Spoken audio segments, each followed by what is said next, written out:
नमस्कार। आज हम एक ऐसी चीज के बारे में बात करने वाले हैं जो हम सबके पास है, लेकिन हम उसकी असली कीमत शायद ही कभी समझते हैं, और वो है हमारा वक्त। तो चलिए इस सफर की शुरुआत एक बहुत ही सीधे लेकिन उतने ही गहरे सवाल से करते हैं। सवाल ये है कि किसी के पास आखिर होता कितना वक्त है? ये एक ऐसा सवाल है जिस पर हम शायद ही कभी रुक कर सोचते हैं, है ना?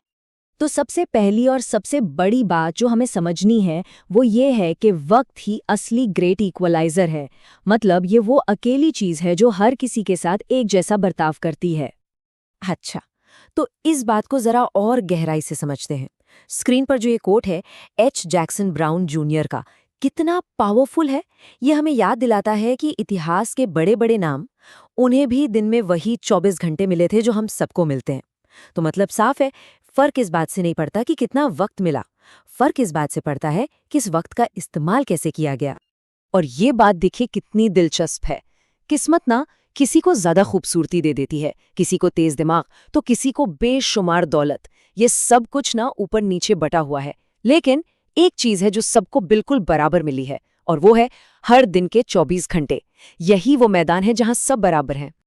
तो ठीक है, ये तो तय हो गया कि हम सबके पास दिन के 24 घंटे हैं। पर अब जरा इसका हिसाब किताब लगाते हैं। देखते हैं कि इन 24 घंटों में से कितना वक्त सच में हमारे कंट्रोल में है। और ये सवाल बहुत जरूरी है।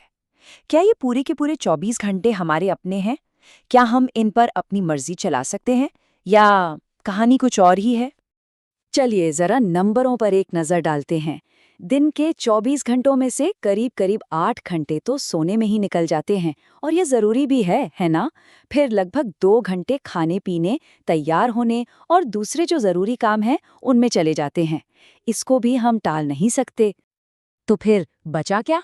हिसाब लगाकर देखें तो हर दिन हमारे हाथ में असल में सिर्फ 14 घंटे बचते हैं। जी हाँ, सिर्फ 14 घंटे। यही वो वक्त है जिस पर हमारा पूरा कंट्रोल होता है, जिसमें हम कुछ कर सकते हैं, कुछ बन सकते हैं। लेकिन अब बड़ा सवाल ये है कि ये 14 घंटे आखिर जा कहाँ रहे हैं? चलिए अब जरा एक दिन की सोच से बाहर निकलते हैं और पूरी जिंदगी के कैनवस पर देखते हैं। ये हमें एक बड़ी और शायद थोड़ी चौंकाने वाली तस्वीर दिखाएगा। हिसाब को आसान रखने के लिए मान लेते हैं कि किसी को 100 साल की एक लंबी पूरी जिंदगी मिली है। और 100 साल का मतलब क्या हुआ? इसका मतलब है 36,500 दिन। बस, ये एक फिक्स्ड नंबर है, ये अनंत नहीं है।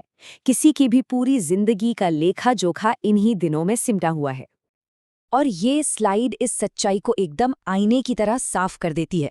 सोचिए, 36,500 में से अगर अपनी उम्र को 365 से गुणा करके घटा दिया जाए तो जो नंबर बचता है, बस उतने ही दिन बाकी हैं। ये हिसाब किसी और का नहीं, ये हर किसी का अपना है।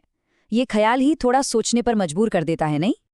और यहीं से हम अपने आखिरी और सबसे जरूरी हिस्से पर आते हैं।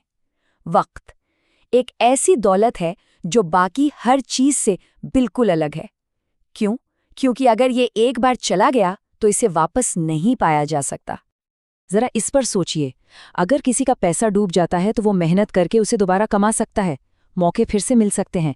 लेकिन एक बार जो वक्त हाथ से निकल गया, वो हमेशा के लिए चला जाता है, हमेशा के लिए। बिल्कुल वैसे ही अगर कोई कुछ सीखा हुआ भूल जाए तो वो दोबारा पढ़कर दोबारा सीख सकता है ना? लेकिन बीता हुआ कल वो कभी लौटकर नहीं आता। तो असल खेल वक्त की गिनती का नहीं है, बल्कि उसकी कीमत का है। चार्ल्स रिचर्ड्स की ये बात इसी तरफ इशारा करती है। सवाल ये है कि कोई एक हफ्ते को एक साल के बराबर कीमती कैसे बना सकता है? और इसकी शुरुआत इस बात को समझने से होती है कि हमारा वक्त आखिर जा कहाँ रहा है। और आखिर में सैमुअल स्माइल्स की ये बात पूरी चर्चा का सार है।